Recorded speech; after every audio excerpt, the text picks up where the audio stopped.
शरणागति पुष्ट होनी चाहिए। शरणागति पुष्ट होने के लिए सबसे पहला लक्षण है दैन्यता। जो जितना झुकता है वो उतना महान होता है। झुकने वाला ऐसा नहीं कि जिसके प्रति झुक रहा है वो महान है, ऐसा नहीं। जो झुक रहा है वो महान है,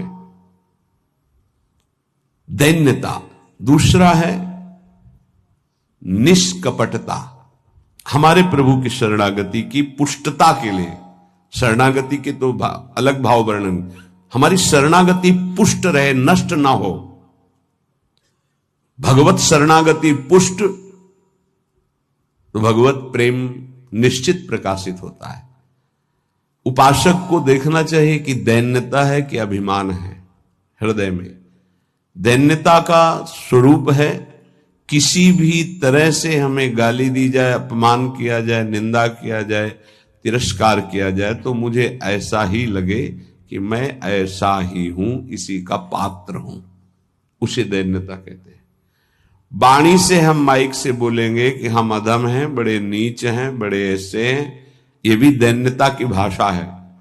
और हाथ जोड़कर प्रणाम मुद्रा में रहेंगे, ये भी दैन्यता की मुद्रा है।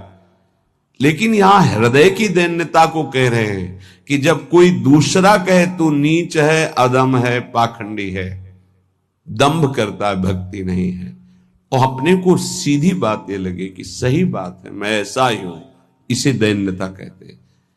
शरणागति हमारी जो विक्षिप्त हो जाती है, जो दोषयुक्त हो जाती है, जो पूर्ण नहीं हो पाती शरणागति, उसका कारण देहाभिमान, उसका कारण गुणाभिमान, साधनाभिमान, इनमें से कोई न कोई अभिमान होता है। इसलिए कह रहे सबसे पहला लक्षण बाबा की विचार में है दैन्यता, और ये बहुत प्रिय है दैन्यता भगवान को। दूसरी है निष्कपटता।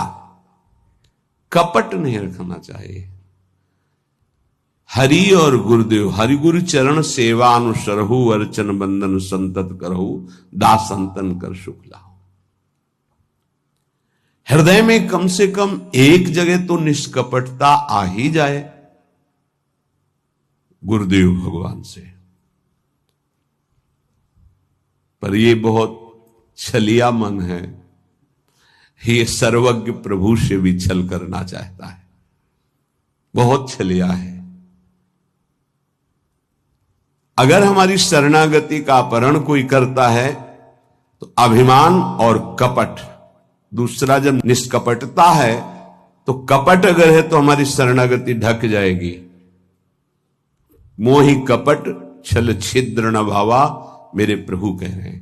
यही दरबार दीन को आदर, पक्की बात। पहला है दैन्यता, दूसरा है निष्कपटता। शरणागत उपासक के हृदय में कपट नहीं। कपट का मतलब होता है कि मुख से कुछ और बोल रहे हैं और हृदय में कुछ और है।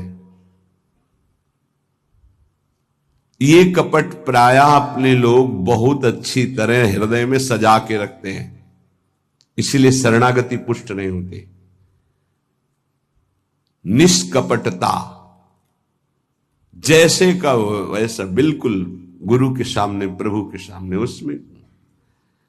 तीसरा सत्यता। वाणी में सत्य, हृदय में सत्य, आचरण में सत्य, सत्य धर्मयुक्त। असत्य संपूर्ण संसार के भोग और संबंध है। किसी भी संबंध और भोग में प्रियता है तो शरणागति का अपहरण हो जाएगा। सत्य श्री भगवान, नाम, धाम, लीला, रूप, प्रेमी जन। इसके अलावा सब मिथ्या। जितना कुछ देख रहे हो परिणाम देखा जाता है, परिणाम में सब झूठा। चौथा सर्व समर्पण। सर्व शब्द लगा हुआ है, तन मन प्राण एक एक वृत्ति केवल अपने शरण की तरफ। यहां सर्व समर्पण नहीं होता।